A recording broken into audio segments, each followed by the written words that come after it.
Breaking news today on Sekulow is there is another major victory out of the U.S. Supreme Court. You don't want to miss it. Share it with your friends and family, and a lot more to talk about as well. Keeping you informed and engaged, now more than ever. This is Sekulow. We want to hear from you. Share and post your comments or call 1-800-684-3110. And now your host, Jordan Sekulow. So after overturning Roe v. Wade and Casey on Friday, the Supreme Court issuing an opinion today in favor of religious liberty and the free exercise of religion. On Monday, the court ruled for a former, I know you've been paying attention to this case, former high school football coach lost his job after leading post-game prayers at midfield. In the court's latest decision, they have again said, and this is Justice Gorsuch 6-3, that the prayers of the coach are protected by the Constitution's guarantees of both free speech and the free exercise of religion clause. Yeah. So the free exercise of religion. So you have, again, a case on Friday, monumental, the Roe versus Wade case. This case very much staying in line with where the court has been building when it comes to religious liberty in the public square, especially when it involves young people, students, minors, basically, is what we're talking about. But again, the court said that this coach had the constitutional right to make that prayer, so that firing of him for doing that was wrong. Yeah, it's interesting because the biggest aspect of this case was the court going to leave in place what we call in the legal world the Lemon test. And this was this very complex three-part legal test to determine if an activity violated the Establishment Clause, separation of church and state, as the left likes to call it. What's interesting about this case is they not only said that the coach, had the right to engage in that prayer. It was private speech, not government speech. But they also said that the fact that there were students around the area did not make it immune from First Amendment protection. We'll go into the particulars in a minute. But the court also did away with the Lemon test. What they said was that the application of the Lemon test in this context, and they talk about a history of cases, has been misplaced. And then they said, in place of Lemon and the endorsement test, those were the progeny of Lemon, if you will, the court has instructed that the Establishment Clause must be interpreted by reference to historical practice and understanding. And that really focuses in on lack of coercion. You will have an Establishment Clause violation if the government said, for instance, for you to be a officer of a police officer, you have to believe in this religion or that religion. Or if you want to get your diploma, you have to go to this baccalaureate service at a high school. Or if you want to play next weekend at the football game, you have to participate in the prayer by the coach. That would be a violation. But individual student speech is fully protected. We'll get into the particulars on that in the next segment. But it's a good decision. Finally gets rid of Lemon. Even the dissent says Lemon's gone. So that's a big win. It's important. I think it's important to emphasize these cases are still going to be very fact-specific. Yeah, that's what they were talking about when they say you look at the historical practices, the understanding. But it did say, too, that, and I think this is important because we kept talking about the free exercise of religion meaning something again. And it's not just all about the Establishment Clause. The court went on to say a natural reading of the First Amendment suggests that the clauses have complementary purposes, not warring ones, where one clause, they're talking about there, the Establishment Clause, is always sure to prevail over the others. An analysis focused on the original meaning in history, this court has stressed and has long represented the rule rather than some exception within the court's Establishment Clause jurisprudence. So I think that this is important to note, is that the Free Exercise Clause, which has meant nothing to courts for decades, means something to this current court, and they've done that time and time again. They've shown that, and that they don't just bow down and say, well, if there's the Exercise Clause and the Establishment Clause at issue, the Establishment Clause always wins. That is no longer the case anymore. No, in fact, they cited our case of Mergens versus Board of Education for this proposition. The Establishment Clause does not compel the government to purge from the public sphere anything an objective observer would reasonably infer as endorsement or partakes of religion. In other words, you cannot, the fact that there is a religious connotation to it doesn't mean it's immune from First Amendment speech and free exercise protection. It's a big win. We're going to get into the particulars when we come back from the break. We'll take your calls on it as well at 1-800-684-3110, 800-684-3110. Back with more in a moment.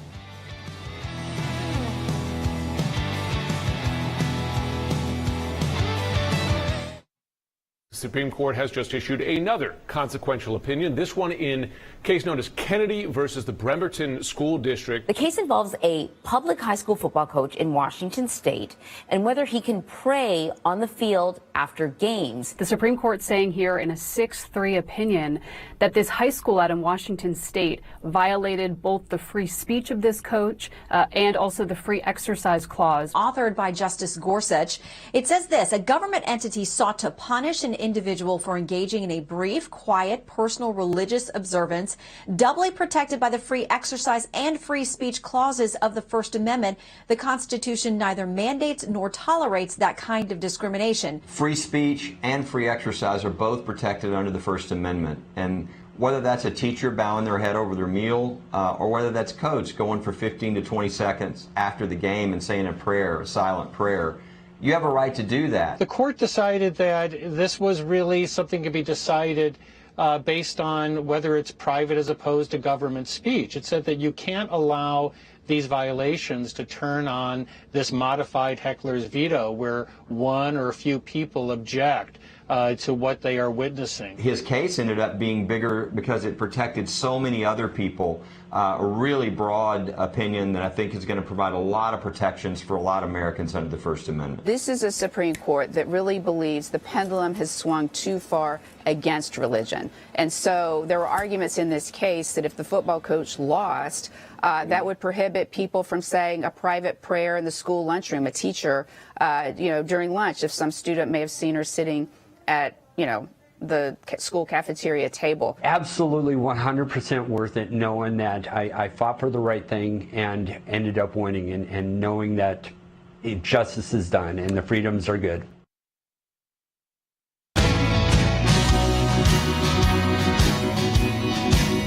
All right, welcome back to Sekulow. We are taking your phone calls on this as well. 1-800-684-3110. Certainly for conservatives, a lot of victories out of the Supreme Court in just the past a couple of days. The court's opinions Friday, overturning Roe versus Wade and Casey, huge. And we're not done analyzing that by any means. We haven't even really gotten started on explaining to you about the next steps we'll be taking at the ACLJ.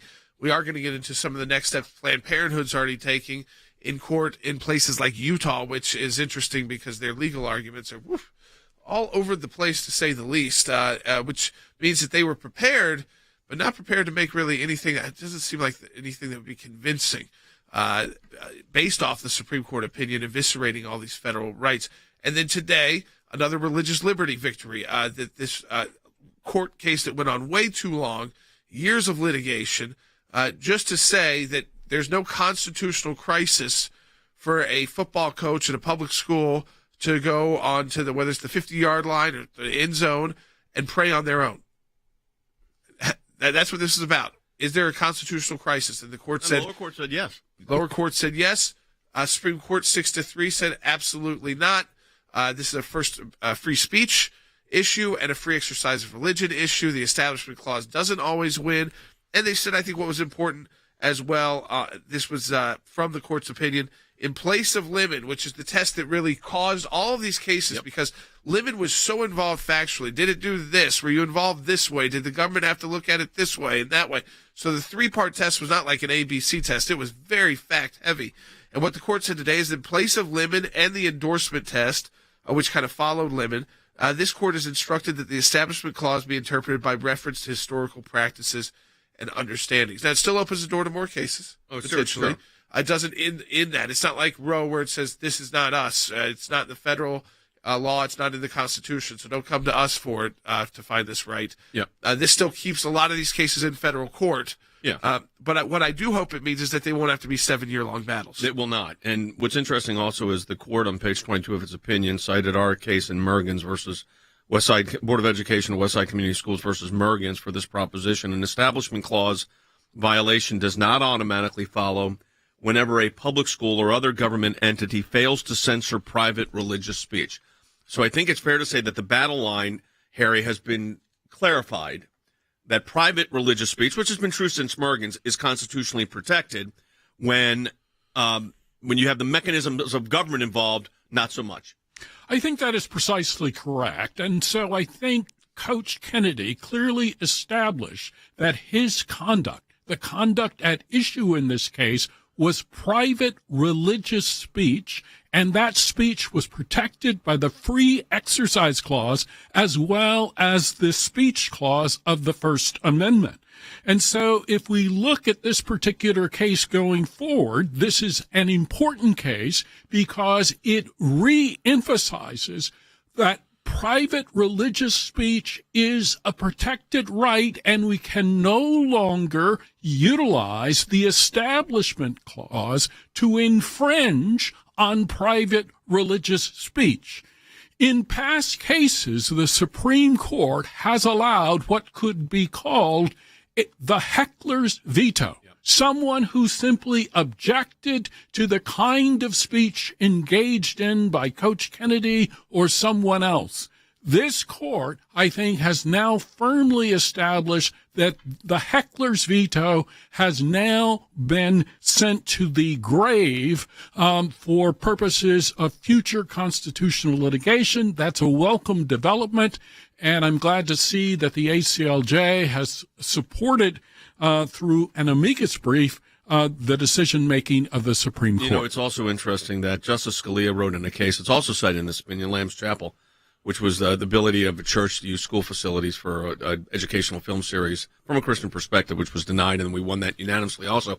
What's interesting about that case, Justice Scalia said that the Lemon test was like, he called it a ghoul in a late-night horror show that scares school districts and evidently school children because it continues to come out of, as he called it, the grave to wreak havoc on the free speech and free exercise clauses in the guise of an Establishment Clause problem. His reasoning in that case was utilized here. So I think it's important to point out, Jordan, that the court has finally said that the shortcomings associated with the Lemon test, the chaos that it created in its wake, where you could never really determine what was legal and what wasn't, that we've reached a new season now. Yeah, it was completely, again, subjective to what kind of majority you had.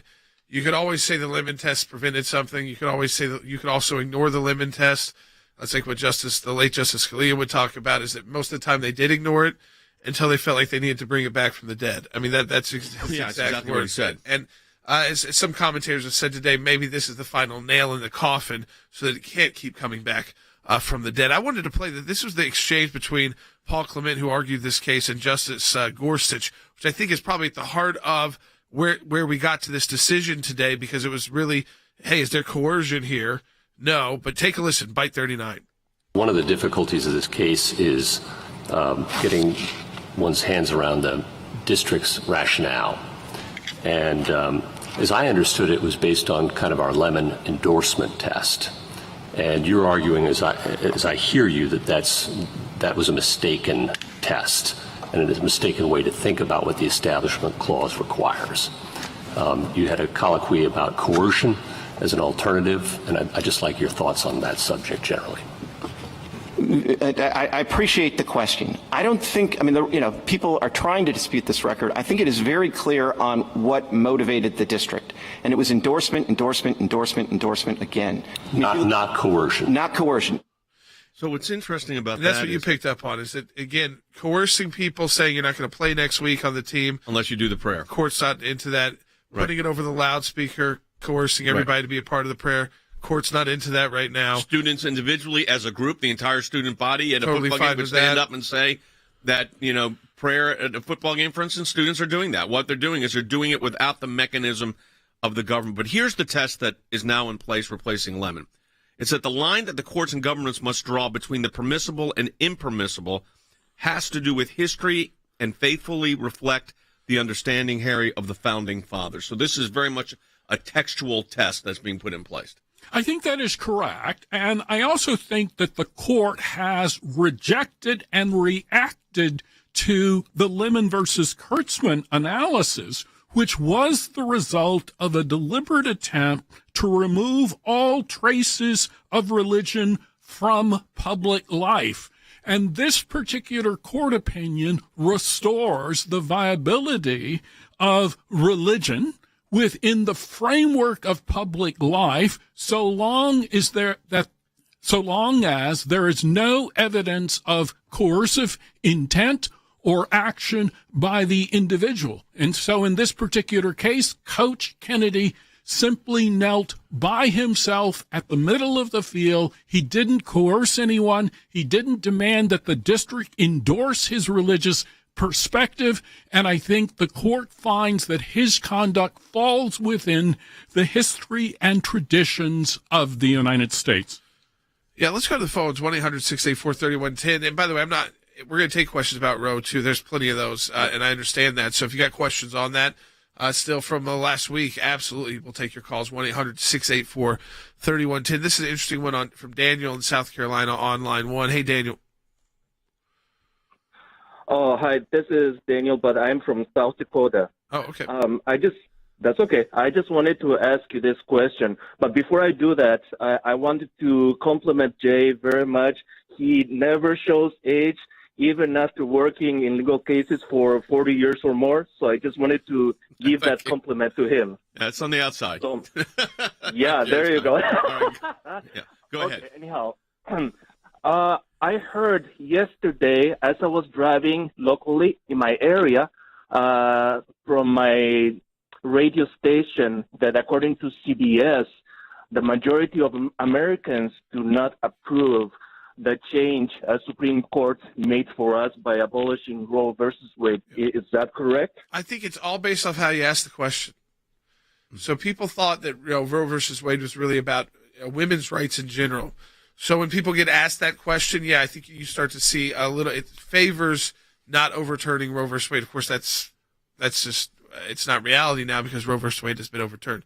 But when you change the question to say, do you believe that there should be abortion after 15 weeks?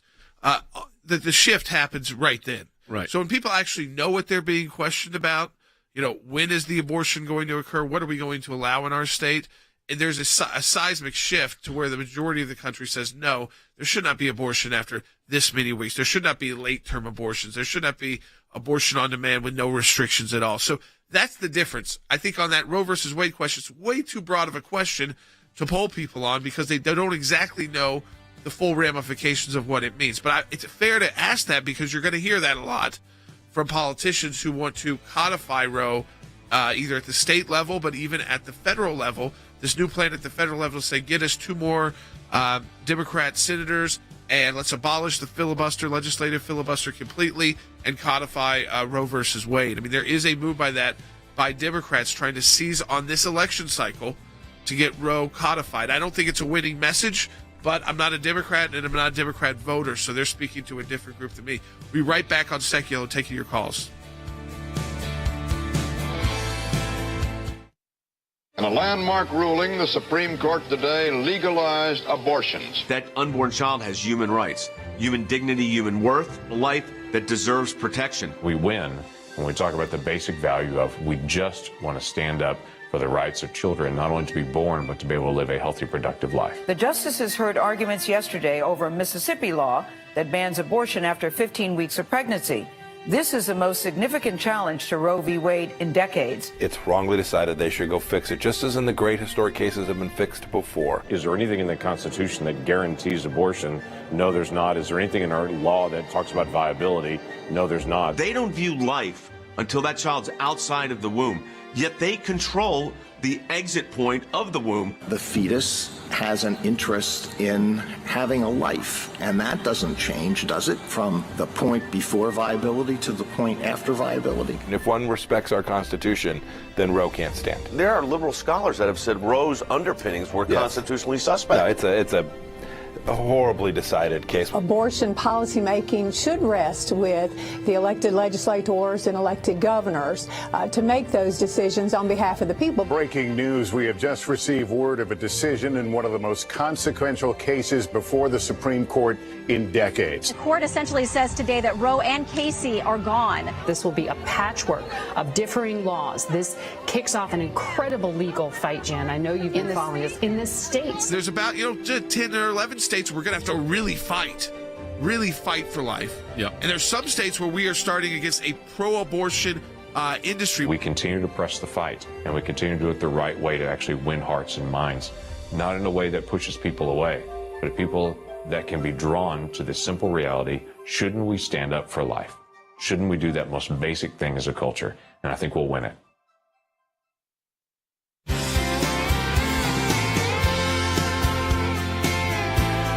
All right, welcome back to Sekulow. We are taking your phone calls, too, and a lot of calls on Roe, and that's understandable because the opinion just came out Friday. I think people had a weekend to kind of take a breath and realize, okay, what does this mean for my state? And people are starting to look at that. I know from ACLJ action, we're already ready to go. We know what it means for your state right now, and we're starting that process as we speak. We're going to get into more detail of that as we go on at the ACLJ, but we do want to answer people's questions about it, but also talk about, again, thankfully, and this is, what I was most concerned about Friday. I was happy about, of course, with the decision. Like, happy is not even the right word to say, but, is that let's not see violence. Let's not see police officers get hurt. Let's not see a ton of vandalism. Thankfully, there wasn't mass. No. I would say it was not mass. Antifa certainly showed up at some events, but it didn't look like they were able to take over the crowd. Right. But there was some, and we're going to put it up on the screen to show you. This out of Virginia. Let's go first to Virginia. So you see there smashed windows. You're seeing daylight images, and that message from Jane's Revenge: "If abortion ain't safe, you ain't safe." That's in Virginia, and then also in Colorado. This was at night. It firebombed.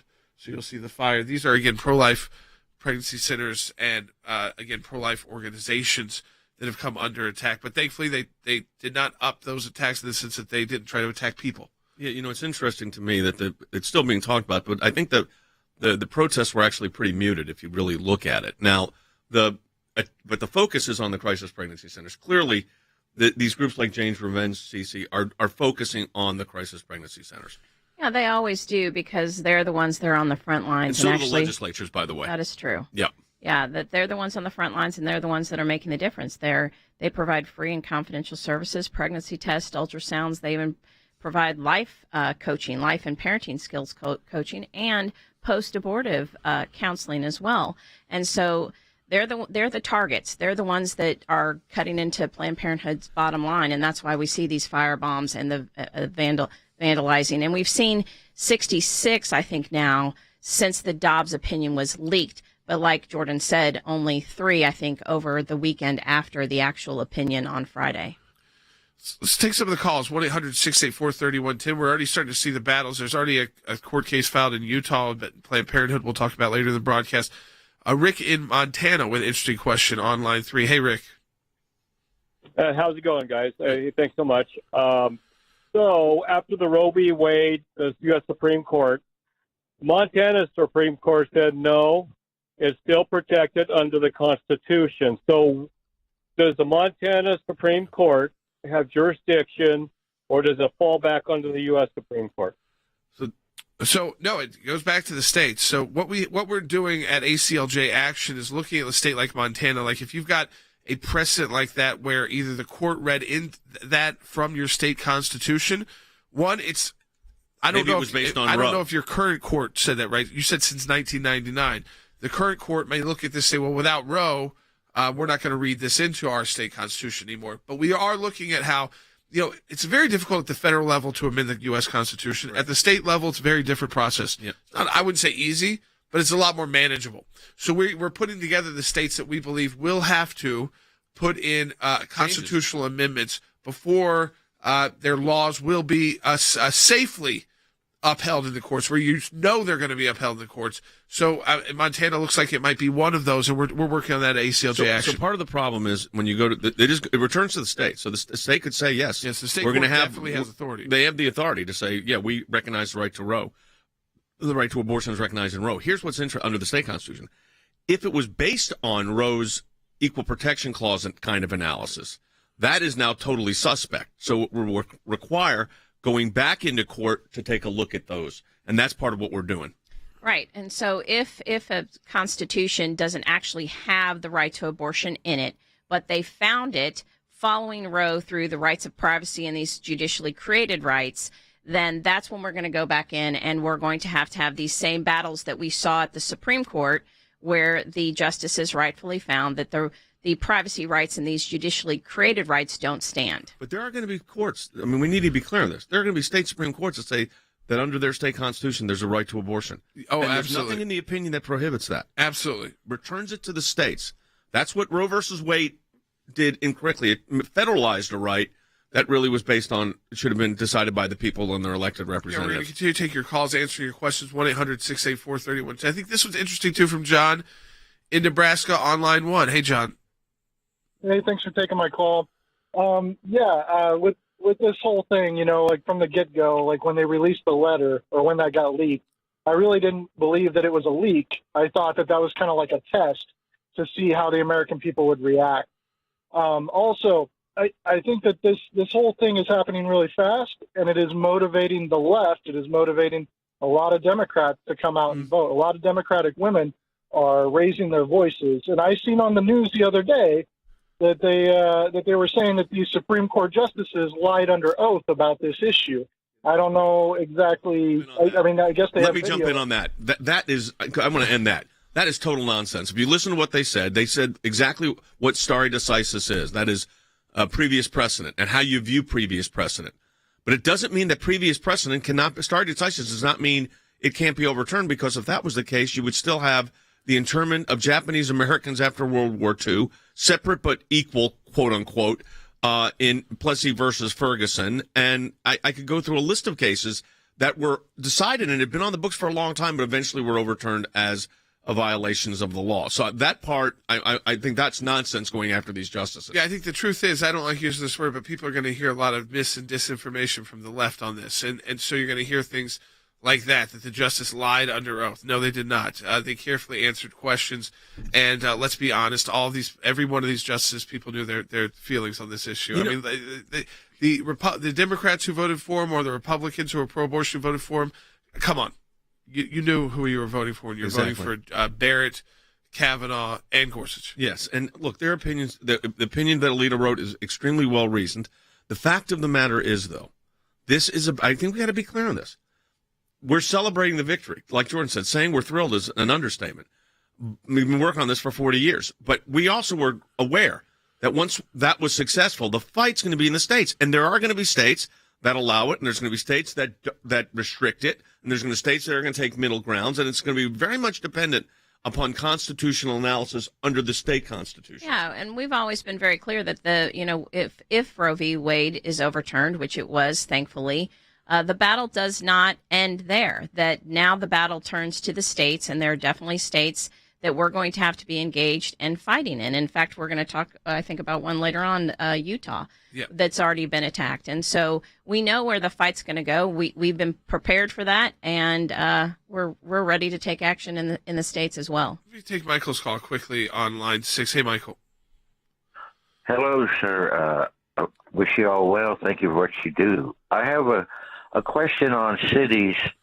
I live in Washington and already starting to use the sanctuary city term. Yep. Yes. And I wonder if they're prepared for the influx and circumstances one way or the other. Yeah, I mean, there's going to be cities. You live in a pretty liberal state in Washington, and states that are going to become abortion centers.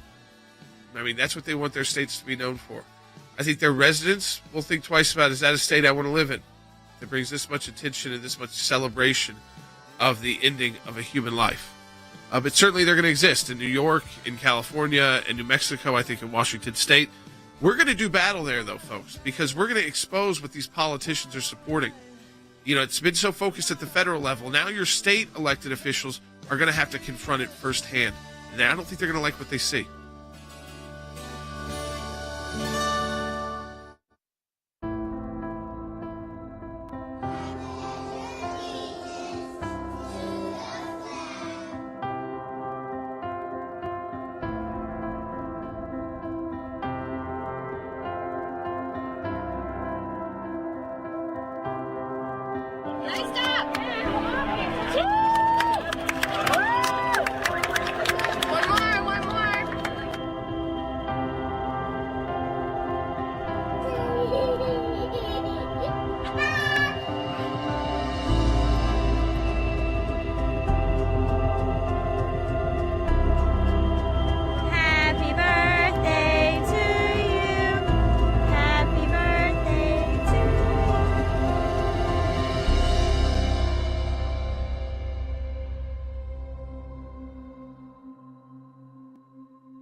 keeping you informed and engaged. Now more than ever. This is Sekulow. And now your host, Jordan Sekulow. Now you know about the huge victory for life, the overturning of Roe versus Wade Friday by the U.S. Supreme Court. But today, a big victory for religious liberty at the U.S. Supreme Court. That for the coach, a case that took way too long. A coach, a high school football coach, public school coach, who after the game would go to part of the field and pray. This became a constitutional crisis because of someone claimed that their student was an atheist. I mean, even that was questionable because it wasn't the family. It was about the student. But okay, the student wasn't being asked to pray. The coach didn't say you must pray. And the coach didn't use those terms like if you don't pray, if you don't show up to this, you're not playing next week or you're running laps. Nothing like that. So the Supreme Court clearly in favor of the coach's free exercise of religion rights, but also First Amendment rights. And I think that is getting pretty clear on where the court is when it comes to religious liberty involving at least young people. So I know that some people in high school are starting to become adults at 18, but mostly they're looking at minors here. Yeah, and importantly, I think for this, is there was a legal test that was being applied for the Establishment Clause that was called the Lemon Test. And it was a disaster. It was this three-part test. You had to determine what was the secular purpose, was there entanglement, and what the court has replaced it with is history and basically a coercion test. If there's not coercion involved, in other words, if the coach were to say, listen, I'm going to do this prayer, and if you participate in it, you're going to play football next week. If you don't participate, I'm not going to let you play. That would be unconstitutional. But if the coach just wants to pray, or if the students want to meet together and pray, they have the right to do that. And that's what the court said. You can't use the mechanism of the government. They're not going to let you use the PA system. But the students the entire stance could get up and say, the Lord's Prayer, which happened in Santa Fe in the case involving prayer at a football game, but you could not use the mechanism of the state. Constitutional. I'll tell you what I think would still not be constitutional. A minister, a rabbi, priest coming in at the graduation ceremony and offering an invocation. Now, after the Town of Greece case, it's a little bit suspect. I think there may be some wiggle there, but the court, in this opinion today, did not indicate that anything where you've got compelled attendance for students would be problematic. But the court acknowledged that students themselves have the right to do that kind of activity. For instance, the valedictorian of the class wants to give a speech and talk about their particular faith journey. They're going to be allowed to do that under this test. Yeah, that's right. So again, we're taking calls on that, 1-800-684-3110. People still have questions, honestly.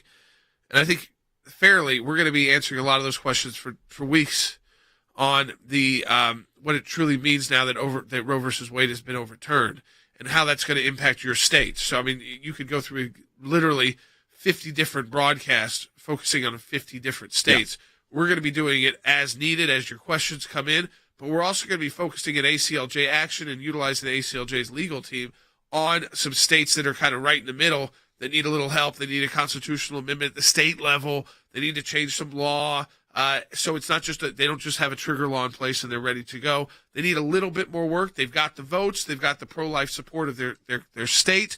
But they've got to do a little bit more work. And we're going to be involved in those states very directly, firsthand, whether through advertising, lobbying, through ACLJ action, and of course, utilizing our legal team to put together those constitutional amendments that may need to be moved forward in your state. But a lot of questions, a lot of calls about that at 1-800-684-3110.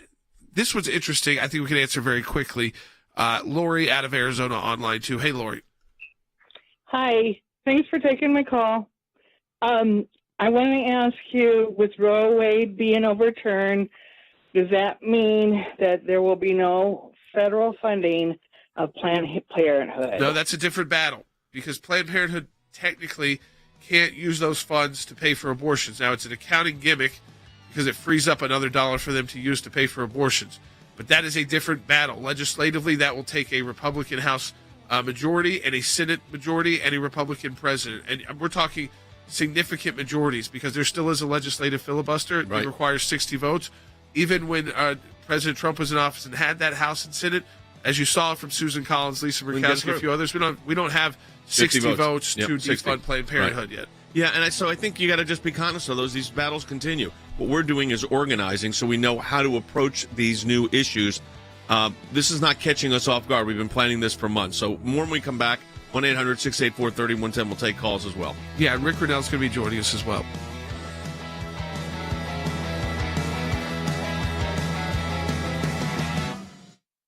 President Biden told allies at the G7 summit that they must remain united against Russia. They're meeting at a resort in the German Alps. The Ukraine war, food shortages, and a new global partnership on infrastructure that President Biden will talk about in his speech tonight. I wish G7 would really give us some answers on world energy policy, on staving off some of the recession trends, and of course on their continued support and economic support for Ukraine. President Biden focused on unity among allies over Ukraine, meeting with Chancellor Scholz. We have to stay together.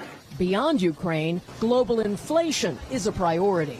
We're going to continue working on the economic challenges we face. The unrest in Ukraine remains a top concern for leaders of the world's largest developed economies, even as they also worry about the rise of China and spiking inflation. I'm almost certain if it comes from the Biden administration, it will be all about ESG. It'll be about diversity, equity, and inclusion. It'll be about climate change. It won't be about the hard power solutions that these countries are really looking for. They need a response to the Chinese Communist Party, not a woke green agenda that is tied to these dollars that these G7 countries are now proposing they'll provide. This is a serious threat from the Chinese Communist Party. They need resources and assistance. The leaders heard virtually earlier today from Ukraine's President Zelensky. The U.S. is expected to purchase now a new weapon system for Ukraine. We're talking about medium to long-range surface-to-air missiles, an anti-aircraft system that can hit targets of up to 100 miles away. This is something Zelensky has been pleading for some time now. There's also another round of aid that's expected. We're talking about $7.5 billion in aid this time. This is going to help keep Ukraine's government running. Most importantly, Brian, actually enforcing the existing sanctions. Those are the things that will convince Vladimir Putin that this cost is too high. When you don't do that, he feels free to move about the cabin, and the risk to the United States and to Europe and to the people of Ukraine will continue.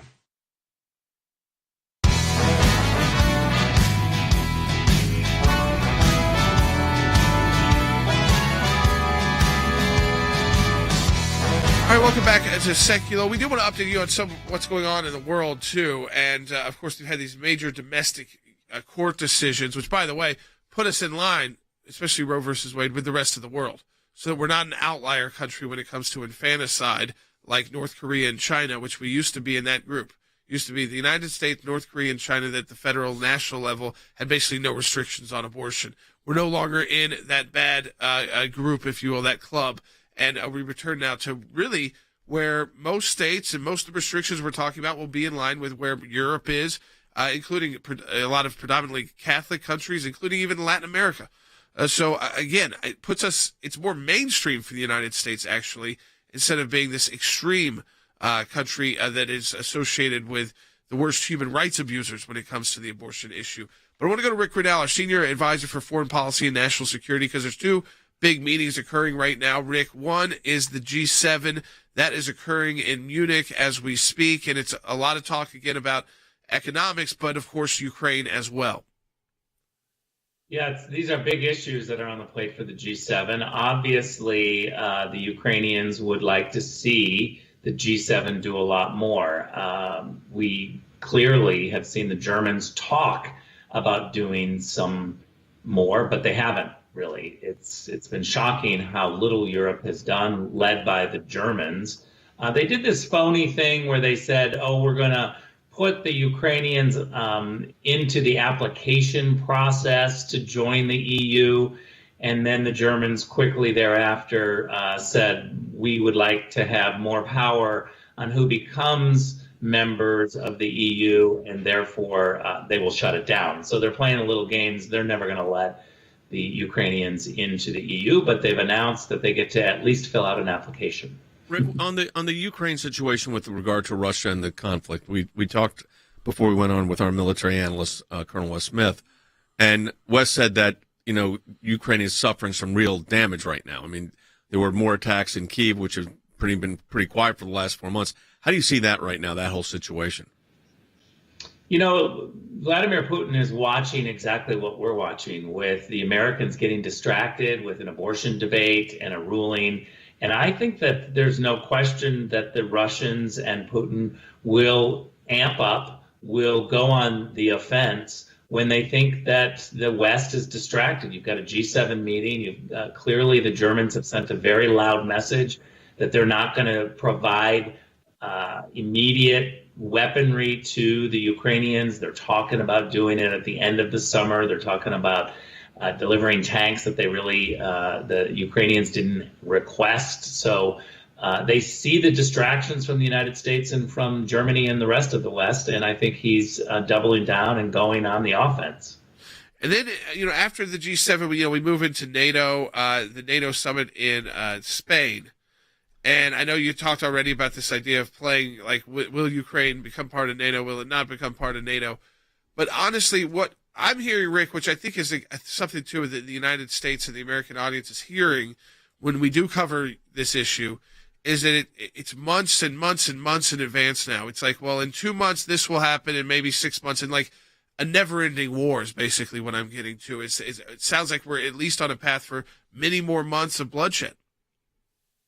No one is better at bureaucracy and slowing down the process than the Europeans. They love to talk about this, and that's one of the frustrations I think that many Americans and others are having, is that there's a lot of talk, but there's not a lot of action. When it comes to NATO, I'll just reiterate it again. I just don't think that members of NATO who aren't paying their 2%, aren't paying the obligations that they signed up for, those members should not be voting on expanding the membership of NATO. Why are they getting to a vote to expand the responsibilities of the defense shield when they're not paying the current requirements and the current obligations that they have? Until every member of NATO is paid up and doing their fair share, I just don't think that we should be talking about expanding the alliance. The other thing I wanted to move to, Rick, is the situation with Iran. And there was talk over the weekend that the administration wants to get back into this dialogue with the Iranians. The Russians have, I think, been kind of putting a little bit of a kink in their wheel there so that the Biden administration hasn't been able to move forward. But it seems like that President Biden and his team are committed to this idea of a deal with Iran, which is absurd to me, but it seems like where it's going. Look, Foreign Minister Lavrov was just in Tehran. I think this is a sign that they're pressuring the Iranians to move forward with the blessing of the Russians. They're going to try to jam the Americans once again while the Americans are distracted. Look, the Russians, as you know, Jay, they want some help in Syria. They want to get out. They are fully responsible, but they want to dial back. They clearly are feeling overextended between Ukraine and Syria. And so they're trying to get another country to take over their responsibility, their role in Syria. They'd like the Iranians to do it. Obviously, that's not what the Israelis or the Americans want. And I hope that the Biden team is laser focused on making sure that no one takes advantage of us while we're being distracted at a high political level. Rick, you just texted me, but there was a lot of talk, and I think you can answer it because people are wondering why President Biden's ambassador to Germany was not there when he arrived, and people are speculating all this. You've done some work on this to be able to answer that question. Yeah, unfortunately, the U.S. ambassador to Germany has tested positive for COVID, and she wasn't able to join the president. I know she's got to be greatly disappointed that the president of the United States comes to Germany. She's not able to be there. It's kind of one of those shining moments. And a lot of work gets done between the Germans and the Americans if you have an ambassador that's kind of driving things forward. So she was not able to be there, and our hearts go out, and I hope that she's going to be okay. So, Rick, I wanted to ask you, I want to follow up on a portion of that, and that is you served as the U.S. ambassador to Germany. Germany is the most powerful economy in Europe. And give us a sense of what it was like dealing with your counterparts and the chancellor. What was your sense of that? I think it'd be very important for our audience to understand the nature of what goes on. First of all, on a personal level, I loved Chancellor Merkel. She was very friendly, very nice, has a great sense of humor, and we could talk pretty openly and casually, and I enjoyed that. But there's no question that the Germans, I believe, and I articulated this very clearly, moved away from the Western alliance over the last 15 or 20 years. They want an alliance without it being Western facing. They want to sell cars in all the capitals. They want to be everybody's friend. They want to be Switzerland when it comes to foreign policy. And one of the things that I tried to push, and President Trump tried to push, is to say, you don't get to do that. You're Germany. Americans have made lots of sacrifices for Germany, and we expect the Germans to be Western facing, not some of the problem countries in Europe. And so that relationship, I think, was always trying to be one of reminding the Germans that they have responsibilities to the West. And, you know, sometimes we had members of the German cabinet that were really supportive, that encouraged me to be stronger and more potent. And then other times they would say, no, you know, we want to just be Europe, and we're done with this kind of Western alliance of picking fights. I think the war in Ukraine has changed them. I think that there's a flipping of the policies, and they realize that they have to be more Western. They haven't quite said Donald Trump was right, but I hear it. Yeah, a political question for you, Rick, to finish up today, and that is the Democrats seem to be seizing on the Roe versus Wade being overturned as like their saving grace for the midterm elections. I have my own thoughts on that, but your kind of reaction to that will somehow people will ignore inflation, this foreign kind of insecurity for Roe versus Wade. Well, first of all, I don't think anyone's going to ignore inflation or gas prices. But to the extent that the Democrats want to make abortion the issue, Republicans have an opportunity to make abortion the issue and show the world that the Democrats are radical. You look at other countries around the world, and nobody wants late-term abortions. It's very unpopular. Governor Newsom here in California is making a move to enshrine it into the California Constitution. I've made it clear if he tries to do that, we will fight him hard, because I don't believe pro-choice Californians want to see late-term abortions. Let's have that debate. And I think that they lose this when we are able to talk about the issues and what they're trying to put forward. Let's be very clear with what they're trying to do. Rick, as always, we appreciate it, both the international insight, the foreign policy insight, and the political insight. As always, thanks, Rick, for joining us. And Rick, of course, is part of our team at the ACLJ because of your financial support of the American Center for Law and Justice. And so to have him as our senior advisor for foreign policy and national security, who's been the ambassador to Germany, who has been the acting director of national intelligence, but also very involved in politics, very involved at the UN. So on so many issues that come before us, can provide insight that others just can't because they haven't held those positions of power. Yeah, I think that's right. And your support of the ACLJ makes all that possible. We're going to be taking more of your calls when we come back on Roe versus Wade and the impact. 1-800-684-3110. If you want to call us, a couple lines open. 800-684-3110. Back with more in a moment.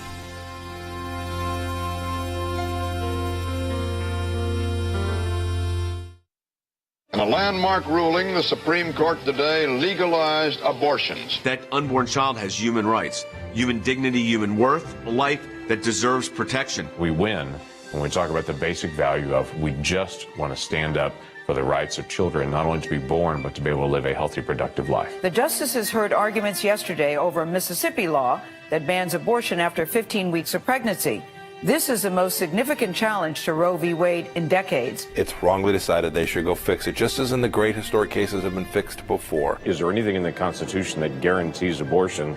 No, there's not. Is there anything in our law that talks about viability? No, there's not. They don't view life until that child's outside of the womb, yet they control the exit point of the womb. The fetus has an interest in having a life, and that doesn't change, does it, from the point before viability to the point after viability? And if one respects our Constitution, then Roe can't stand. There are liberal scholars that have said Roe's underpinnings were constitutionally suspect. No, it's a horribly decided case. Abortion policymaking should rest with the elected legislators and elected governors to make those decisions on behalf of the people. Breaking news, we have just received word of a decision in one of the most consequential cases before the Supreme Court in decades. The court essentially says today that Roe and Casey are gone. This will be a patchwork of differing laws. This kicks off an incredible legal fight, Jen. I know you've been following this in this state. There's about 10 or 11 states we're going to have to really fight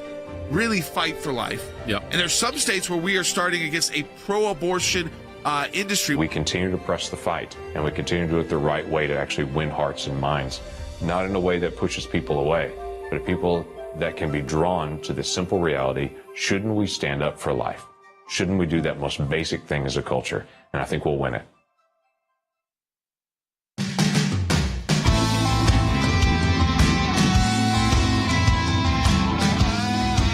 Welcome back to Sekulow. We're going to go back to the phones and also talk about one of Planned Parenthood's first legal challenges since the Roe versus Wade decision overturning Roe versus Wade on Friday. They are back in court in Utah. We'll talk about that in a bit, but I do want to keep answering people's questions on Roe, and it's understandable that people still have those questions. Let's go to Robert in Florida first on line one. Hey, Robert. Hey, thank you for taking my call. My question is, since the Dobbs case was decided on a 5-4 vote, if Joe Biden were to be able to appoint another Supreme Court justice, what do you think the likelihood of would be that the new court would quickly move to reinstate Roe versus Wade? It would totally depend. Well, first of all, it was 6-3 that the law was constitutional. 5 justices said Roe should be overturned. 6 said that the Mississippi law that bans abortion after 15 weeks was in fact constitutional. So they'd have to have a lot of replacement. It would depend on who the justice is. But I think this decision is safe for the term. But I think what we have to really focus on, which we're going to, is you look at like Utah. Planned Parenthood filed a lawsuit literally within hours of the decision coming down. They did. They went after Utah. Utah had a trigger law, so abortions are banned in Utah except for the life of the mother, rape and incest, and severe brain abnormality of the baby. And, of course, then Planned Parenthood sued immediately, and they allege that the law violates Utah's constitution in 7 ways.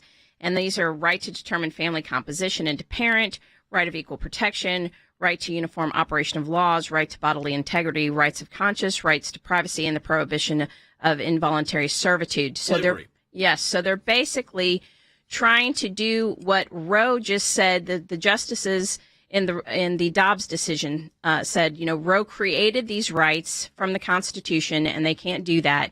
And now they're trying this in Utah, and Utah Supreme Court has not previously found an abortion right in the Utah Constitution. But that's where the battle's going to be now. I mean, it's going to be these state courts. Yeah, I mean, it got to the point where they are arguing an anti-slavery position in the Utah Constitution is one of their claims, the cause of action here.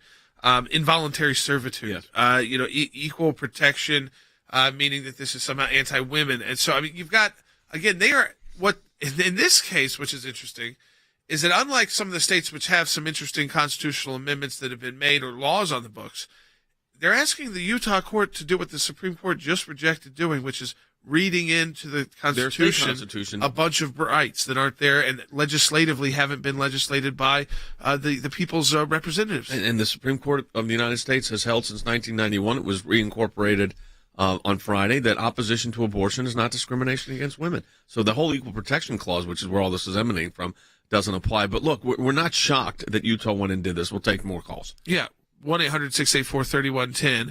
Let's go to Cheryl in New York on line 6. Hey, Cheryl. Hi, thank you for taking my call. So I live in New York, and, I heard that the governor is, of course, trying to make it a welcoming state for women to come here and have abortions. I'm totally against it. I am pro-life all the way.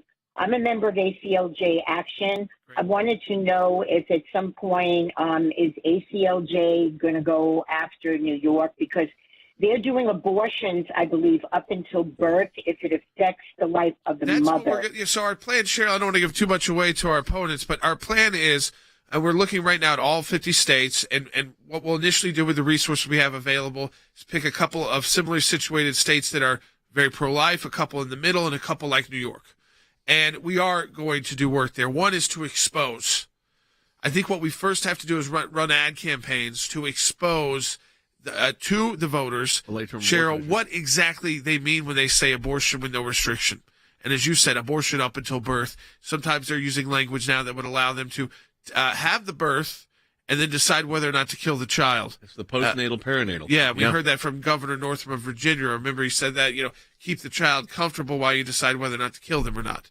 So we are going to expose the politicians with the real facts, because so far this has been really focused at the federal level, and they've been able to hide behind Roe and Washington, D.C. They can't do that anymore in New York. It's going to be New York that has those laws, not the federal government, not the United States government. New York politicians who have to own that, and we're going to make sure they own it. Yeah, and I think also on the... And I appreciate you being a member of ACLJ Action. Yeah, by the way, you could join ACLJ Action. It's $25 once a year. You can donate more if you'd like, but that's all it is to become a member of ACLJ Action. We encourage you to do. That's going to be an arm of the ACLJ, so to speak, separate organization, so that we can get in on the legislative side of this and, like you said, take ads out. We're exposing what is at play when you say, when someone says that's why these polls are meaningless. Someone says they're pro-choice. Well, then if you ask them, do you believe an abortion can take place in the 7th, 8th, or 9th month of pregnancy? Well, no. But yet a lot of states, a number of states, shouldn't say a number of states allow it. Right. Not only allow it, but now we see legislation where we see the perinatal language, which means after abortion. So the baby is born, and now you can kill a baby that is born alive, and they have rights now that they're trying to push through to kill a baby after it's born. So these are the things that we'll call to the forefront, and people, like you said, aren't going to be able to stand behind the federal government and the Roe v. Wade decision. Let's continue to take phone calls, 1-800-684-3110. Sally in North Carolina, on line 3. Hey, Sally. Hi, good morning. The question I have is, with this overturning of Roe v. Wade, does this include the abortion pill, or is this specific to the procedure? Okay. I think the answer is it could. It depends on when you're utilizing the abortion pill based off the state law. So is that pill effective past 15 weeks? If so, and you take the pill is prescribed after 15 weeks, knowingly by a doctor, that could be a violation. If it's again prescribed before, then that would not violate currently, I think, Mississippi's law. But so right now we're talking about just the 10 states that have trigger laws going into place. This is going to be a huge part of the debate, though, is the medical, and when we say that, it's using medication abortions.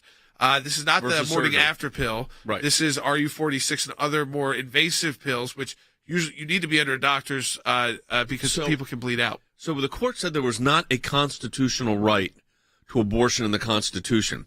They didn't say that there was not a constitutional right to a medical surgery procedure abortion. They said there's not a constitutional right to abortion. Right. So there is no right to kill your baby, and that doesn't matter what the procedure is. Right. Whether it's a pill, whether it's surgical, this will be the states then are going to have to frame their legislation to say what they will allow and what they will not allow. And that will be surgical abortions, medical abortions. That'll have to be addressed in the state's legislation. This is a good time to remind everybody that we've launched ACLJ Action. And because so many of these questions fall within the purview of what ACLJ Action can do. Why don't you take a moment, Jordan, here as we close the broadcast? When I say this, too, it's in line with the South Dakota governor, Kristi Noem, announcing that she will ban abortion pills that are prescribed online. So, and we represent the governor already in an abortion pro-life speech case involving one of pregnancy centers and informed consent. But ACLJ Action exists to do really three things. The first thing is to, one, go right into the states. Not for court purposes. We've got ACLJ for that, but for your legislative purposes. So we go right into the states. What it enables us to do is, one, hire lobbyists that are working on behalf of you, so that when we're writing this legislation and new legislation on life and protecting the unborn, we are part of that, and we're having our team review it to make sure, or sometimes write it to make sure it's the best legislation possible. That's the same thing when we talk about those constitutional amendments that are necessary. We very much will be drafting some of those constitutional amendments for state legislators. We'll also be doing something you'll see more publicly through ACLJ Action is ad campaigns, calling out the bad politicians, praising the good ones, praising the good policy as well.